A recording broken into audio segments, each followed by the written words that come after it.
Glória a Deus. Desejo saudar toda a igreja com a paz do Senhor. Dizer que é uma alegria para nós podermos estar aqui. Louvo a Deus por esta oportunidade. E já gostaria de convidar os irmãos, aproveitando que estão em pé, para que nós possamos fazer leitura da palavra de Deus, que está no livro de Êxodo, capítulo 28, versículos 33 a 35. Livro de Êxodo, capítulo 28, versículos 33 a 35.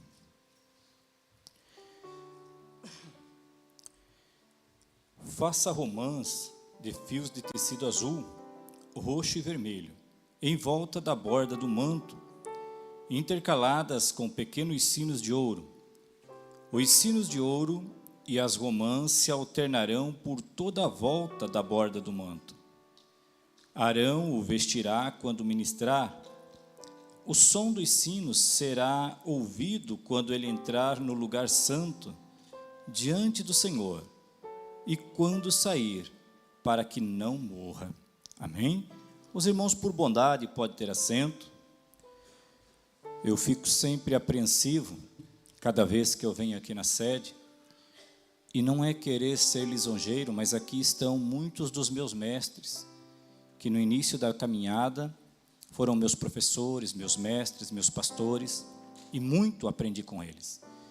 Então, cada vez que eu venho, realmente treme um pouco a perna, porque, na verdade, eu gostaria de ouvi-los. Mas, nesta noite, o Senhor nos abençoou para estar ministrando a palavra de Deus. Nos últimos tempos, Deus tem me abençoado de maneira maravilhosa. Atendemos por 3 anos a congregação de São Miguel e fomos muito felizes no que fizemos ali.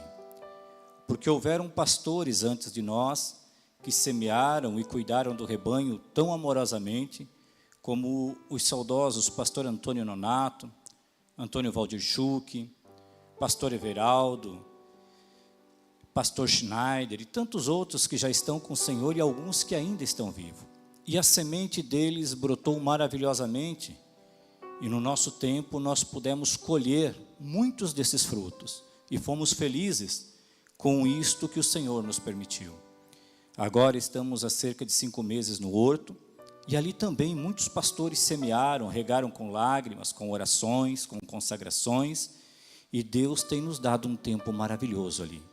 Pessoas formidáveis, pessoas de uma qualidade tão maravilhosa diante de Deus, que tem tornado o nosso trabalho tão leve, que eu fico agradecido ao pastor Josué por ter me dado esta honra de atender estas 2 congregações em tempo de colheita, quanto tantos sofreram para semear. Um dos meus pastores também foi o pastor Uziel, que também já está com o Senhor. Pessoas que regaram, trabalharam, se dá para dizer que calejaram os seus joelhos em orações. Mas no meu tempo, apesar de eles terem sido meus mestres, eu tive a oportunidade de poder colher o trabalho que eles semearam. E eu fico feliz por poder estar aqui na sede, junto com o pastor Alex e com todos os obreiros. E com tantos que aqui estão na igreja, que estão nos ouvindo, quem sabe pela rede social. E nós vemos que os tempos que nós vivemos parecem tempos tão turbulentos. Mas quando nós olhamos para a história da humanidade, nós vamos ver que todas as gerações tiveram as suas dificuldades. Quando nós olhamos para a Bíblia, no livro de Gênesis, nós vamos ver o relato onde Deus diz assim: façamos o homem a nossa imagem e semelhança. Deus cria o homem à sua imagem e semelhança. Os tempos passam e o homem cria os seus próprios deuses. O homem cria as suas próprias versões acerca de Deus. Quando a situação aperta e tudo fica difícil, assim como o exemplo de Adão, é mais fácil esconder-se de Deus. É mais fácil criar uma situação onde nós negamos a existência de um Deus tão maravilhoso. Quando os deuses que nós imaginamos no nosso coração, segundo a direção do nosso próprio coração, falham e sempre vão falhar, porque eles não existem, só há um Deus. E esse Deus é tão poderoso e tão amoroso, que mesmo nós seguindo por caminhos distantes, mesmo nós seguindo por caminhos errôneos, Ele abriu portas e situações para que nós pudéssemos encontrá-lo novamente. Com o passar dos anos, através de Abraão, Ele planta uma semente em uma nação que frutificou até os nossos dias.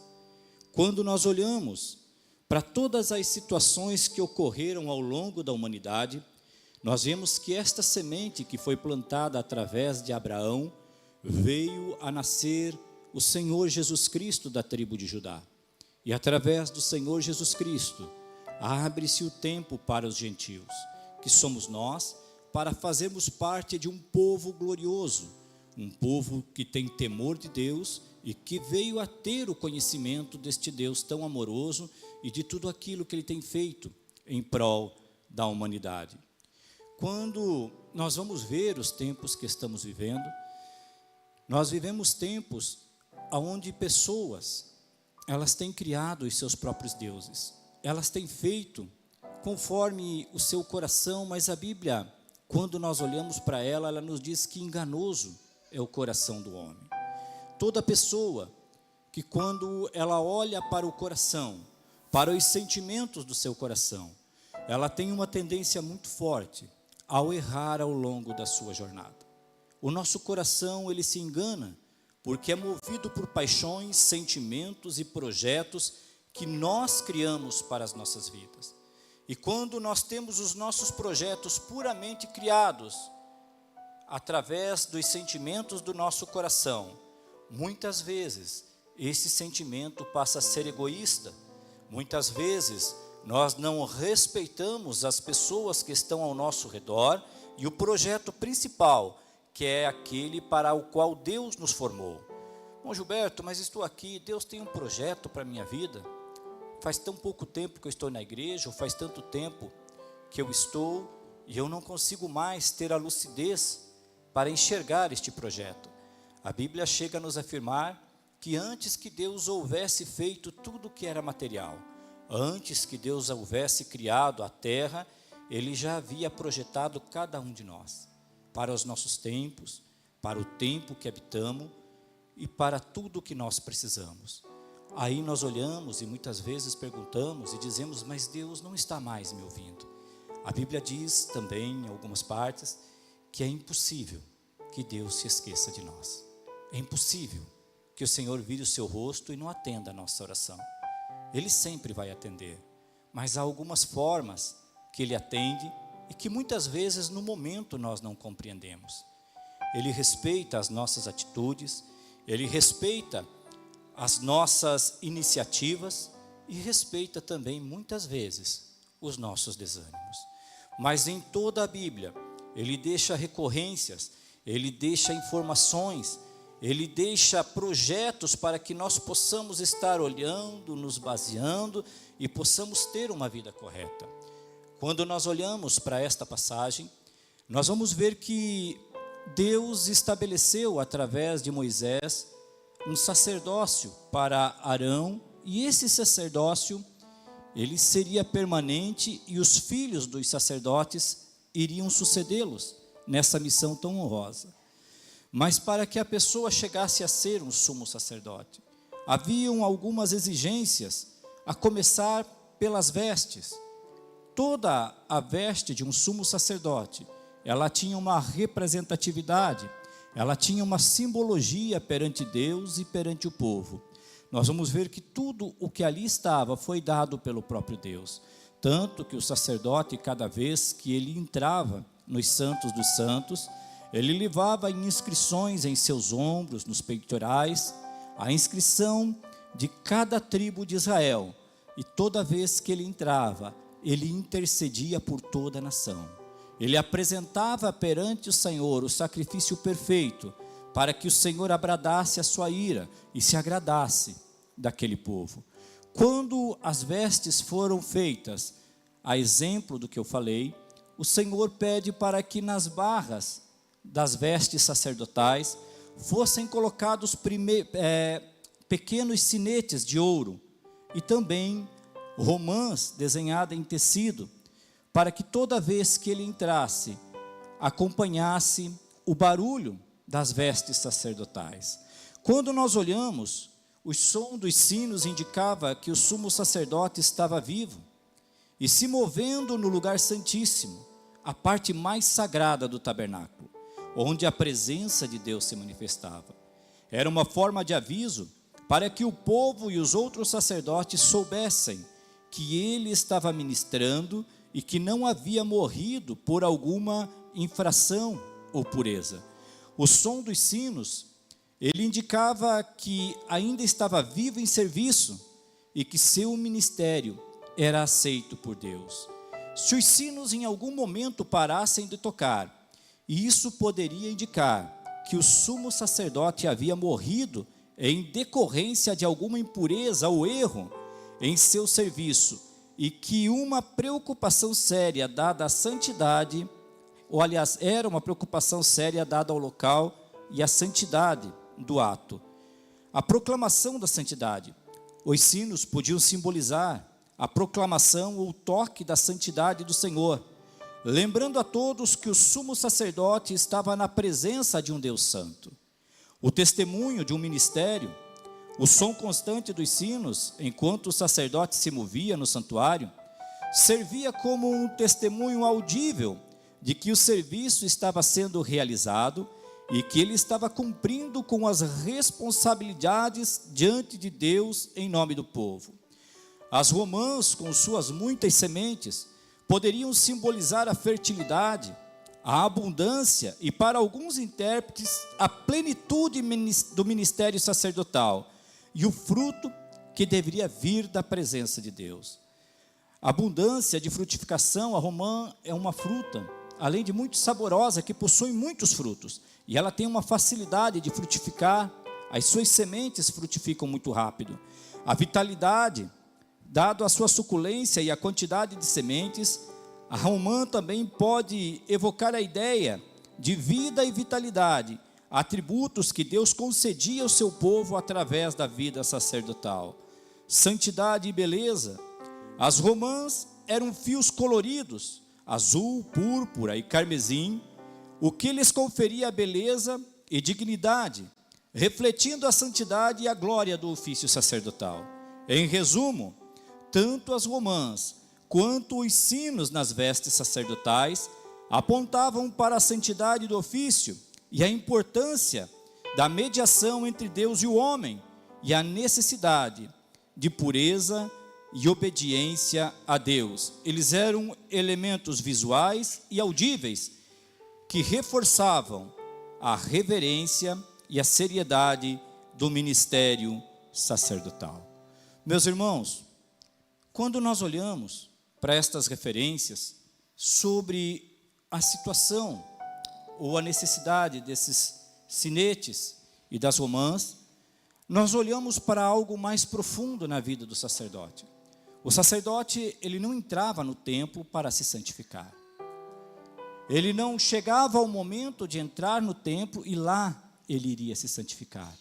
Não era o ato dele entrar do templo que o aprovava ou reprovava perante Deus. Toda a vida de um sacerdote, durante todo aquele ano, era avaliada, era vista tanto por Deus quanto pelo povo.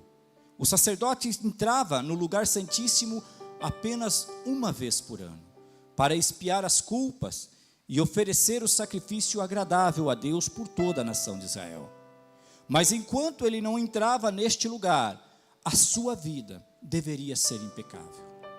Ele deveria andar pelo povo e inspirar a visão de um homem santo perante a congregação. Ele deveria tocar o sino, mesmo sem estar usando as vestes sacerdotais que eram usadas no ritual. Os sinos que ele tocavam deveriam ser audíveis pela alma e pelo espírito do povo que o observava. Do templo, ele vestia e o povo ouvia os sinetes tocando, mas na vida social do dia a dia, o barulho dos sinos que ele estava tocando deveriam ser vistos pela população com a sua forma de andar, com a sua forma de gerir a sua família, os seus negócios, a sua forma de se posicionar perante a igreja e toda a sociedade de Israel.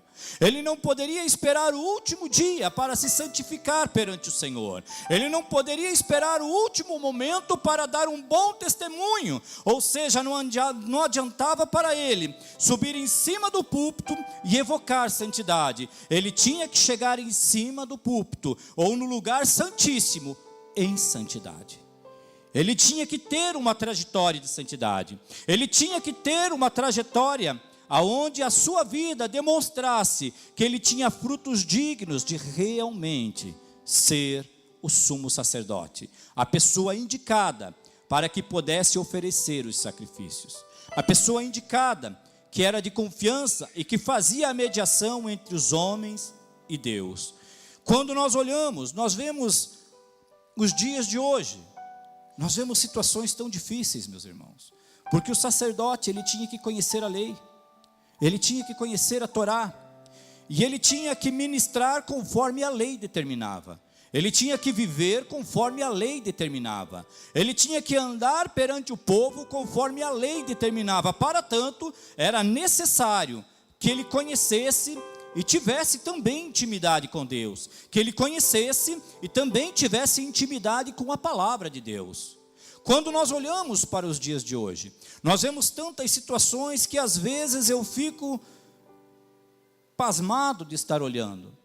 Nós vemos tantas pessoas, tantas situações aonde se abrem ministérios de todas as formas. O Gilberto vai falar mal da casa dos outros, não, mas vamos falar também um pouquinho daquilo que é incorreto. Nós vemos tantas pessoas que você conversa com elas, eu sou pastor de tal igreja, eu sou ministro de tal igreja, e às vezes você começa a conversar com a pessoa, e você pergunta, meu irmão, você já fez um curso de teologia, você já leu a Bíblia alguma vez? Não, irmão, eu não leio a Bíblia, porque ler a Bíblia deixa a gente caduco, eu vou para a igreja e na hora eu abro a Bíblia e Deus me dá a inspiração. Como uma pessoa dessa vai se conduzir perante o rebanho que ele está administrando? Como uma pessoa dessa vai se conduzir perante a igreja? Como ela vai se conduzir perante a sua família, perante a sociedade? Quando ela não conhece aquilo que ela está pregando. Quantas vezes, meus irmãos, nós estamos andando, nós estamos vendo dentro da nossa própria casa, pessoas que são chamadas para um ministério lindo, mas não se preocupam em conhecer a Deus, não se preocupam em conhecer a palavra do Senhor. Haja visto quando nós vemos esses encontros que são a EBO, a Escola Bíblica Dominical, os cultos de ensino, é uma grande minoria que participa, é uma grande minoria que se preocupa em conhecer a Deus, em estudar a Bíblia, em realmente ter conhecimento de causa daquilo que professa em sua fé. Nós não podemos, de forma alguma, professar uma fé que nós não conhecemos. Há pessoas que dizem, eu prego por revelação. Há pessoas que dizem, eu prego por profecia. Mas a Bíblia que eu conheço, ela me diz que quando nós estivermos ministrando, quando nós estivermos pregando, seja para uma pessoa, ou seja para uma multidão, ou seja para uma igreja, o Espírito nos fará lembrar. Mas o Espírito nos fará lembrar daquilo que em algum momento nós já vimos, daquilo que em algum momento nós já estudamos. Como Ele vai nos lembrar de algo que para nós é desconhecido? A nossa igreja, que é o povo de Deus, tem a obrigação de, assim como o sacerdote, assim como os líderes de Israel antigos, conhecerem a palavra de Deus a qual professam. Muitas pessoas olham alguns textos dentro da Bíblia e sacam palavras de dentro como se fosse uma metralhadora, mas acabam não lendo o contexto, não compreendendo o contexto daquilo que estão tirando de dentro da Bíblia. Muitas pessoas vivem em suas vidas baseadas em caixinhas de promessa, somente promessas de bênção. Quando a luta se levanta, quando o problema vem, muitas vezes a nossa tendência é lançarmos toda a culpa sobre alguém.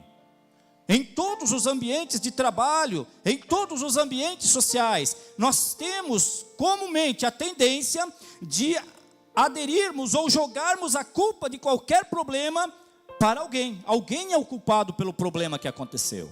Geralmente não sou eu. Geralmente eu fui vítima da situação. Ou foi o meu colega que deixou algo inacabado, ou foi o meu colega que não se preparou anteriormente, ou foi o meu colega que até mesmo não fez o meu trabalho. Mas eu não sou o culpado. Então, quando nós olhamos para a palavra de Deus, nós temos tendência de terceirizar a culpa daquilo que nós estamos passando. Muitas vezes nós não compreendemos a palavra de Deus, nós não oramos, nós estamos envolvidos em boatos, em problemas muitas vezes seríssimos, mas quando nós deveríamos procurar o pastor, uma pessoa idônea dentro da igreja para falar sobre as nossas dificuldades, nós preferimos falar com o nosso colega de trabalho, nós preferimos falar com pessoas que aparentemente têm uma sabedoria e dão conselhos para todo mundo, mas muitas dessas pessoas que dão conselhos para todo mundo, não conseguem resolver a sua própria vida, fazem barulho estranho, não são os sinetes aonde comprovam que andam na presença de Deus, pessoas que muitas vezes estão mais distanciados de Deus do que nós mesmos. Nós precisamos ter a conduta de pessoas que conhecem a palavra de Deus. Irmão Gilberto, eu estou lendo devagar, mas eu tenho dúvidas. Procure alguém dentro da igreja que tenha temor de Deus e tenha conhecimento para te ajudar. Tem um colega de trabalho que precisa que você ore por ele, que você interceda, que você pregue por ele. Não é a pessoa mais aconselhável para você contar os teus problemas, ou a pessoa que você precisa procurar é o teu pastor, é a esposa do teu pastor, é alguém temente a Deus, algum dos obreiros que temem ao Senhor, que conhecem a palavra de Deus e podem te aconselhar biblicamente para que você tenha sucesso nos teus problemas. Nós não podemos buscar ajuda, nem mesmo em muitos pregadores virtuais, porque há pessoas que, se nós conhecêssemos eles pessoalmente, jamais nós assistiríamos os vídeos que eles fazem. Muitas pessoas me perguntam: Gilberto, por que você sai pouco para fora? Porque eu prefiro pregar aonde as pessoas me conhecem. Eu prefiro pregar aonde todo mundo me vê, porque acompanham o meu dia a dia. Sabem se o que eu estou falando eu realmente vivo, ou se o que eu estou falando são apenas falácias de alguém que copiou alguma mensagem de algum lugar. Nós precisamos ter conhecimento. Nós não podemos nos apresentar perante Deus com desculpas, porque perante o Senhor nós somos uma geração que é indesculpável.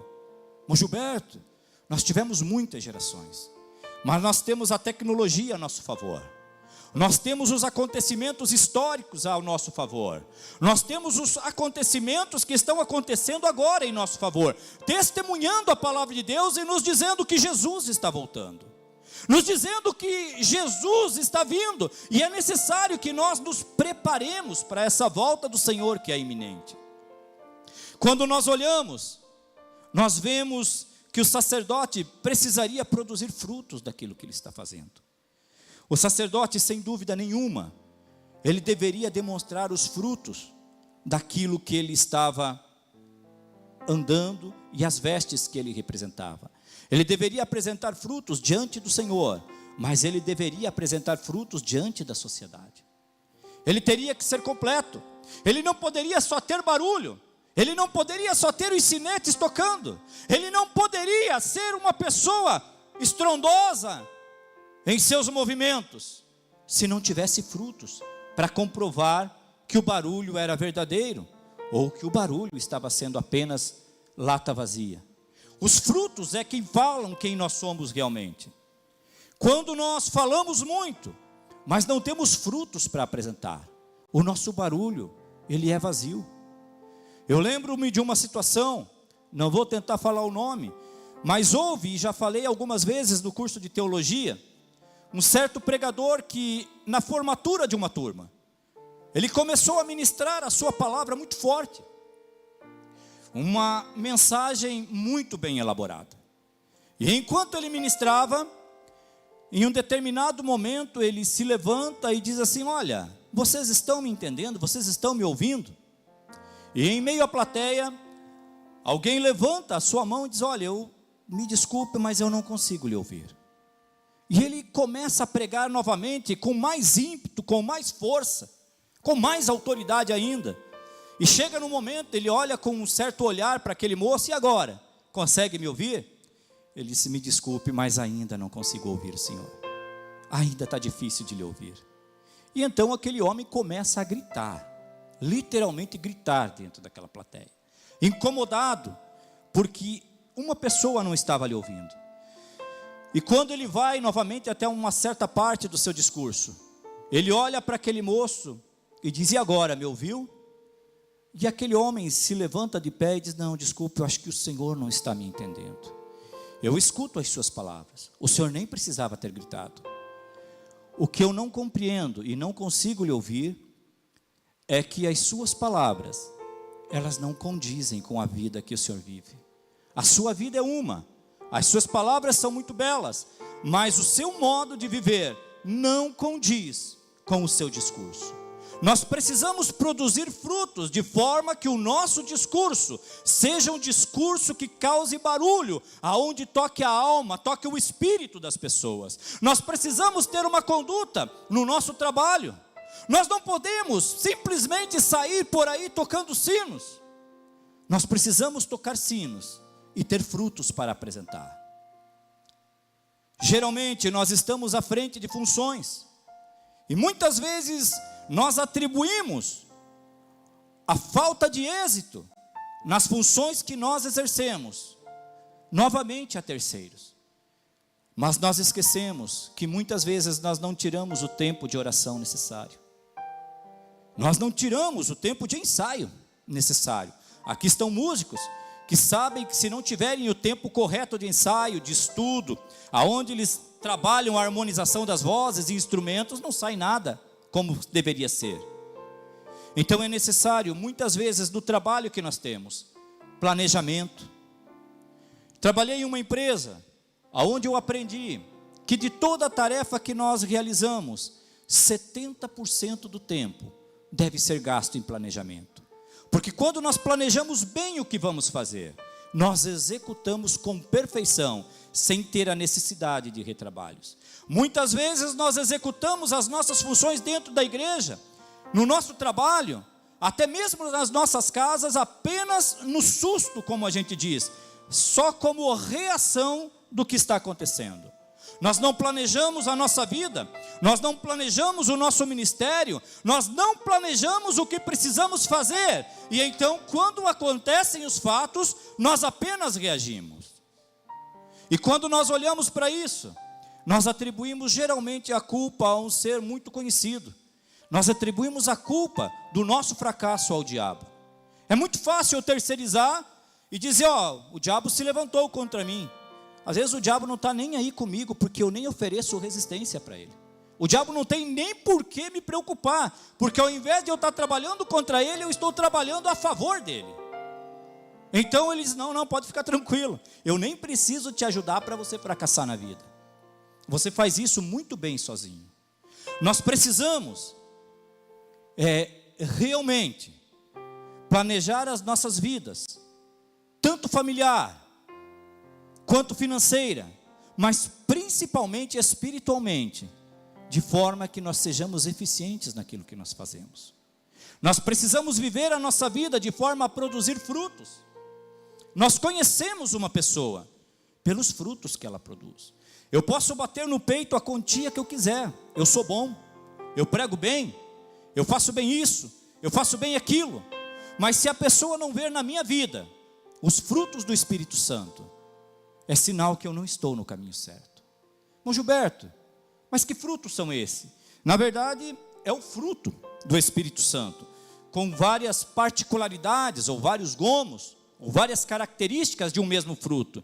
Em Gálatas, Paulo escreveu, que diz que nós, como cristãos, nós devemos produzir o bom fruto do Espírito Santo em nossas vidas. E este fruto, ele é dado pela presença do Espírito Santo em nós. O fruto do Espírito Santo é o amor, mas não é um amor comum. O amor comum, eu olhar, por exemplo, para qualquer pessoa que está dentro, olhar para o Alex é fácil de ser amado, é uma pessoa querida, é meu amigo. Olhar para o doutor Lourenço, eu lhe amo. Ele sabe que eu estou sendo sincero, uma pessoa querida dentro da igreja, bem trabalhado, mas olhar para a pessoa e amar a pessoa é difícil de ser amada. Este é o amor que Deus está falando. É o amor que nos leva a amar aquela pessoa, que mesmo que ela é difícil de amar, você pedir a Deus, Deus me dá graça, me dá sabedoria, para que eu possa ter amor em minha vida ao ponto de amar esta pessoa, que é difícil de amar. Geralmente as pessoas que são mais difíceis de se amar, são as pessoas que estão como um grito aberto da alma, dizendo, me socorre, eu preciso da sua ajuda, eu preciso de você, entenda o clamor da minha alma, não olhe, não atente para a voz que sai dos meus lábios, porque é apenas um disfarce, mas a minha alma clama por ajuda, eu preciso que me ame, eu preciso que me ajude. As pessoas difíceis de amar, não se ama com o amor que se ama um amigo. As pessoas que são difíceis de amar, elas se amam com o fruto que vem do Espírito Santo. Um amor que é sobrenatural, que só pode possuir aqueles que têm a presença do Espírito Santo na vida. O gozo, a alegria, a felicidade de nós nos alegrarmos na presença de Deus ou com a vitória daqueles que estão próximos de nós. A longanimidade, sermos longânimos em nos irar, sermos longânimos em tomarmos decisão, sermos longânimos em amar, não desistir facilmente do nosso irmão, não desistir facilmente dos projetos que são colocados diante de nós, não desistir facilmente da nossa família, dos nossos amigos, não desistir facilmente dos projetos que nós colocamos diante do Senhor. A benignidade, a bondade, a fidelidade, a mansidão e o domínio próprio são frutos que caracterizam uma pessoa que é cheia do Espírito Santo. Quando nós identificamos essas pessoas, esses frutos que são produzidos pela presença do Espírito Santo, nós vamos indicar uma pessoa que pode fazer barulho à vontade, porque o barulho dela é um barulho que toca a alma, é um barulho que constrói, é um barulho que renova, é um barulho que nos motiva a sermos melhor do que aquilo que nós somos, é um barulho que faz com que nós nos alegremos na presença do Senhor. Este barulho é necessário para que nós possamos viver na presença de Deus. Este barulho é necessário ser produzido através dos frutos do Espírito Santo. Irmão Gilberto, naquele tempo, existe uma tradição que diz que o sumo sacerdote entrava com uma corda dentro dos santos dos santos. Essa corda, segundo alguns historiadores, e há várias interpretações, mas a mais comum era de que uma precaução, para que se por um acaso o sumo sacerdote que entrasse, oferecer o sacrifício e Deus não se agradasse do sumo sacerdote, porque ele não havia sido correto, porque ele não havia gerado estes frutos na sociedade, ele não deveria ser o exemplo aonde ele era, ele seria morto instantaneamente por Deus. Ele morreria lá dentro, e se não tivesse aquela corda, não teria que puxá-lo para fora. Quando o sacerdote entrasse dentro dos santos, no lugar santíssimo, e o barulho dos sinetes parasse, era sinal que ele não havia produzido os frutos necessários para estar lá dentro. E o sino parava de tocar, e podia puxar pela corda, e já eleger um novo sumo sacerdote para a próxima etapa. Quando nós olhamos para nós mesmos, meus irmãos, e nós não produzimos mais o barulho que deveríamos produzir dentro da igreja. Quantas vezes o Senhor tem falado conosco, o Senhor tem usado nossos colegas, muitas vezes nós esperamos que se levante um profeta, e é glorioso quando nós ouvimos ele se levantar e diz, o Senhor é contigo. Mas quantas vezes Deus usa apenas uma pessoa do lado, irmão, estou com saudade de ouvir a sua voz louvando, estou com saudade de ouvir o seu ensino, estou com saudade de lhe ver novamente na função que o Senhor exercia. E quando nós vemos isso, nós cruzamos o braço e não fazemos mais barulho. Quem sabe, talvez, você já não esteja morto espiritualmente. Mas eu quero crer que isso não é o que acontece contigo. Apenas o fervor, o calor da luta te fez adormecer instantaneamente, te esgotou emocionalmente. Mas nesta noite, o Senhor, mediante a tua posição, mediante a tua decisão, pode renovar as tuas forças, pode te acordar deste sono que só vai te trazer prejuízo, este sono que fez com que o barulho glorioso da presença do Espírito Santo estivesse em tua vida, com que os frutos que tanto marcaram a sua vida já não sejam mais tão notórios. É necessário que nós tomemos posição perante o Senhor, que nós renovemos a nossa aliança com Deus, para que nas nossas vestes sacerdotais nós possamos andar e trilhar os caminhos de Deus. E quando você olha, você pode dizer assim: meu Gilberto, mas essas vestes, esta situação, ela se referia ao sumo sacerdote. Mas o sumo sacerdote do Antigo Testamento, ele e todos os sacerdotes eram uma sombra do Novo Testamento. Quando nós olhamos para Pedro 2:9, a primeira carta de Pedro, ele diz o seguinte: mas vós sois geração eleita, sacerdócio real, nação santa. Você é sacerdote de Deus na nova aliança. O Senhor te chamou, independente da função que você exerça, para ser um sacerdote na presença do Senhor. Eu louvo a Deus por todos que eu vejo aqui, amigos que Deus nos deu ao longo dos anos. Fiquei feliz de ver o Davi, meu amigão, crescemos juntos, servimos o exército junto, e o Davi é sempre alegre, e eu tenho saudade de ouvi-lo louvando ao Senhor. Canta demais, é uma bênção de Deus.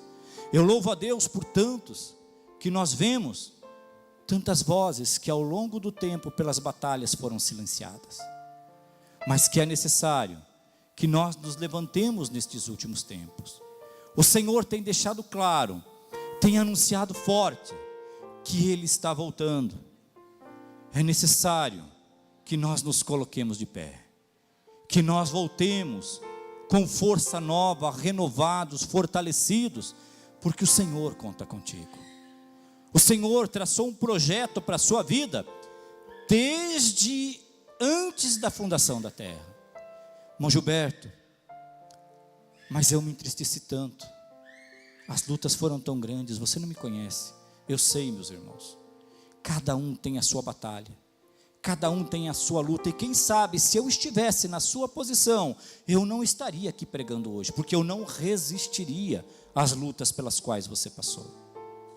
Porém Deus as confiou a você, porque apesar das batalhas, apesar das lutas que se levantaram, Ele sabe a quem lhe deu os talentos que concedeu.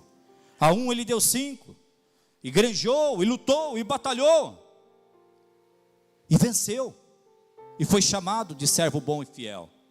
A outro lhe deu 2, e da mesma forma batalhou. Quantas vezes você batalhou no teu trabalho, com tua família, você batalhou na igreja, você batalhou fazendo visita, correndo, estudando, ministrando, mas quem sabe não foi compreendido em algum determinado momento, e isso fez com que momentaneamente fosse enterrado o talento que Deus lhe deu. Mas ao último, a quem foi dado 1 talento apenas, que por algum motivo enterrou o talento e não voltou a tempo para desenterrá-lo antes que o seu senhor viesse, e disse: eu cansei, eu parei, não vou seguir mais em frente.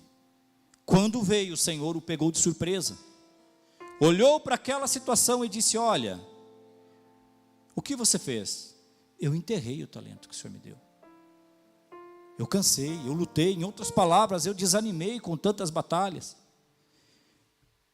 Era como se aquele senhor olhasse para aquele homem e disse: eu sei a capacidade que você tem, eu não te entreguei este talento à toa, eu sei que você poderia vencer essas dificuldades, eu sei que você poderia vencer estas lutas, eu não entreguei um talento nas tuas mãos porque eu não confiava em você, Eu entreguei um talento porque eu sei a capacidade, fui eu quem te capacitei, fui eu quem te revesti, fui eu quem te levantei, fui eu quem te fez vencedor, desde antes do teu nascimento, fui eu quem escolhi você, as tuas características, fui eu quem fez com que você tenha as características que você tem, até as tuas falhas, fui eu quem coloquei em você.